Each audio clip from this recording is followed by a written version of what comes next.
Hello everybody, what is going on? I am Numbnexus, bringing you guys here my Sun and Moon breakdown analysis type of video. You know, usually when we get brand new Sun and Moon information, I typically do a breakdown video talking about all the analysis and in-depth details, you know, that usually come out after the trailer has already been out for a substantial amount of time. And, well, here it is. So, of course, if you guys are enjoying, make sure to give the video a thumbs up. Comment down below if you learned something new that you didn't know. You know, definitely leave me feedback down below as well. I'd love to hear if you guys are hyped for this game, what you think. Alolan Rattata, you know, the busted Snorlax Z move, and the Gengar one too. And subscribe if you already haven't, but let's discuss. So it says right here that if you get, if you purchase Pokemon Sun and Pokemon Moon by Wednesday, January 11th, 2017, you're eligible to receive an early purchase bonus via the internet connection. A Munchlax evolves into polarizing Snorlax. This Munchlax is holding a special item called Snorlium Z, and I'm assuming there's a Gengar Z as well, since Gengar showed to have his own custom Z move as well. Maybe he has a different name for it as well, because it's not called Snorlax Z, it's Snorlium. So what? Ganglium Z, some shit like that. I have no idea. They might distribute a Ghastly as well. I have no idea, because we also saw in the trailer that Gengar also had his own custom Z move as well. They just didn't go too in detail with it. I might have to watch the Japanese trailer to see how in detail they went with that one. So Snorlax becomes able to use a special Z move, Pulverizing Pancake. Z moves are major new Pokemon moves that are used in the Alola region. Trainers send a natural power called Z Power to their Pokemon to power up their Pokemon moves. Because it requires all the combined power of the Pokemon and its trainer, a Z move can only be used once per battle.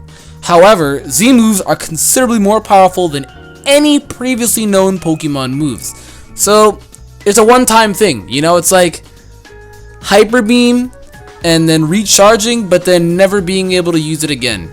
Actually, it could be a stronger analogy. It's like Fake Out. How you use Fake Out, you can only use at the beginning when you switch in. So that's the case that I bring in a Sableye and a Pikachu and I use Fake Out, I can no longer use Fake Out afterwards. But if I bring it back and bring it back out, I can continue to use Fake Out like that. Essentially, take out the last part where you can bring it in, bring it back out, and it's a one-time use. There was no reason for me to explain that. It's just straight up a one-time use. I'm just trying to make it clear for myself and for anybody else that's confused on that. But Z-moves are still pretty confusing. You know, just the Z-moves are major new Pokemon moves that are used in the Alola region.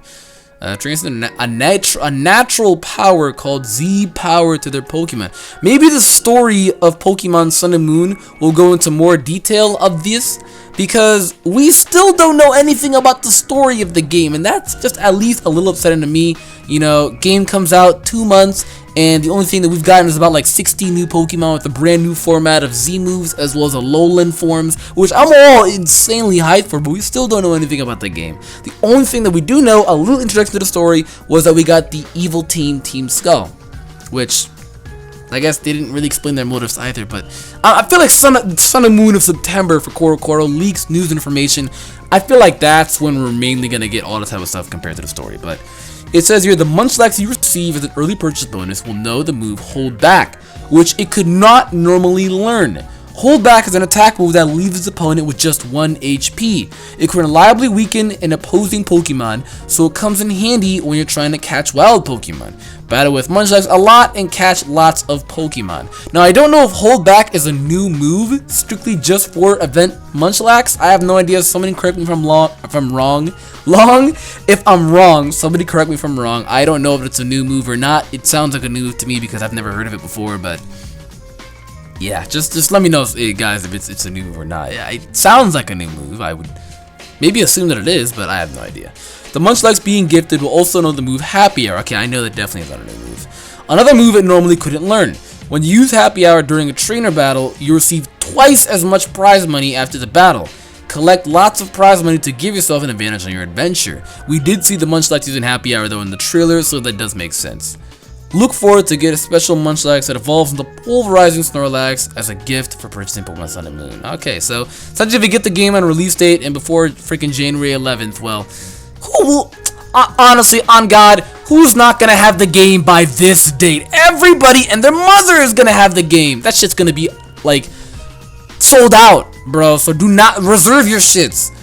more about Munchlax. Munchlax is okay. We already know about this. I'm not talking about Munchlax. We're not gonna go into detail about this type of shit. Here is Alolan Rattata, though. This is just a basic generic shit that I really don't want to go into detail about, you know.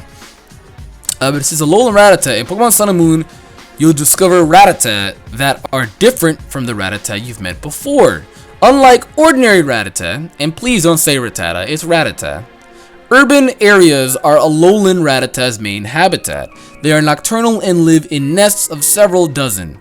Alolan Raticate. Oh my god! This just kind of confirms, this 100% fully confirms Alolan Raticate.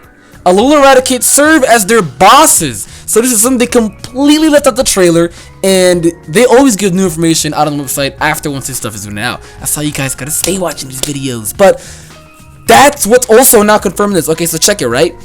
Alolan Marowak and Alolan Raichu, they have been confirmed, well, semi-confirmed, because you can see in the trailer that there's no Alolan Pikachu and no Alolan Cubone. Pikachu and Cubone normal forms in the Alolan region evolve into Alolan Raichu and Alolan Marowak. That makes absolutely no sense, but one way to make some type of sense with it is that they could only adapt through evolution. They needed to evolve in order to adapt. For example, Cubone needed to evolve into an adapted Marowak in order to, you know, be able to take on his enemies and predators. And then Alolan Raichu, well, I don't think there's really an in-depth detail as to how the hell that thing adapted into that. But, you know, I feel like Pikachu needed to evolve into Raichu, into an adapted Raichu, which is an Alolan Raichu. They adapt, you know? But since literally their roots start off as adapted mons, they're going to evolve into a continuous adapted mon, if that makes any sense at all. So we have a poor explanation, but watch the video back. It sounds like it's making sense to me, right? So Alolan Meowth will evolve into Alolan Persian. I think now, usually when we see Alolan versions that are, you know, not stage 1, because stage 1 would be something like Charmander to Charmeleon. That's stage 1. If you know the TCG, you would know that is stage 1. I know some people don't, but I'm just pointing that out. Where it's like, here's the preview right there. If they're like base forms right here, like Rattata, Meowth, Vulpix, Sandshrew, if they're base forms and they're revealed to have Alolan forms at their base form, I think they will continue on to have Alolan evolutions. But if they don't get revealed as their base forms, like Marowak and Raichu, maybe they may not have pre-evolutions then for their base forms, which there's not going to be an Alolan forms for their base forms, which sucks, you know, it does, but hopefully they do confirm Alolan Pikachu and Alolan Cubone, because so far from what it's looking like, and I'm not BSing you guys, I'm not going to link the trailer in the description, go out and look for yourself, it's on YouTube, but if you literally watch the trailer where they revealed the Alolan Marowak and the Alolan Raichu, you can see with your own eyes that a regular Pikachu and a regular Cubone evolve into Alolan Marowak and Alolan Raichu. It doesn't make any sense. It's very confusing, but I think how I kind of explained it, where they evolve into an adapted form and their evolution, they're adapting by evolving. I think that's the best way to put it. They are literally adapting by evolving, which I think Pikachu and Cubone couldn't really adapt that well on their base forms, so they had to evolve in order to adapt. So I know my head hurts too. If anyone's head hurts, I know my head hurts too. It's very confusing. It says here though that as a countermeasure to the exploding Rattata population in the Alola region, Yungoos were imported and released. To better avoid Yungoos, Rattata changed their preferred environments and circadian rhythms. These adaptations to their new environment led to their changed form. So that's fun fact. That again, because remember guys, how Yungoos is not a pure Alolan region Pokemon. The Yungoos was sent to the Alola region for a specific reason. It looks like Yungoos is sent here to decrease the population of Rattata, since Rattata is so freaking annoying to everybody. Everybody is annoyed by them. Civilians in the Pokemon world of these regions are annoyed by Rattata. So it looks like they sent Yungoos in the Alola region in order to take out all of these Rattatas, since they were so overly populated. And even states right here, unlike the ordinary Rattatas, urban areas are Alolan Rattata's main habitat. So they're around everywhere where everyone lives, so it's kind of getting annoying to people, and it looks as though that they brought in Yungoos, and it looks like these Rattata adapted to their predator. Since they were the prey, they adapted to their predator Yungoos, and they changed their preferred environment and circadian rhythms, and they're basically nocturnal now. And it looks as though maybe Yungoos is only out during the day.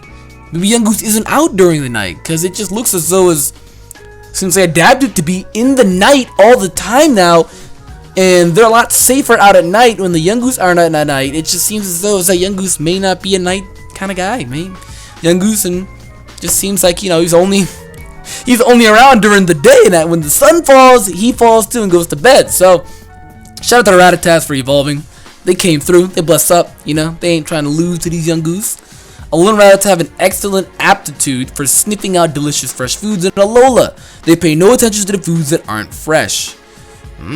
So he actually ends up becoming a dark normal type Pokemon, which, if you already thought this boy was paper frail, weak to fighting, so normal's only weakness is fighting, he is going to get busted up by a fighting move. Busted! A Rock Smash is killing this thing. Why Rock Smash is a fighting move? Because you smash a rock, that's why.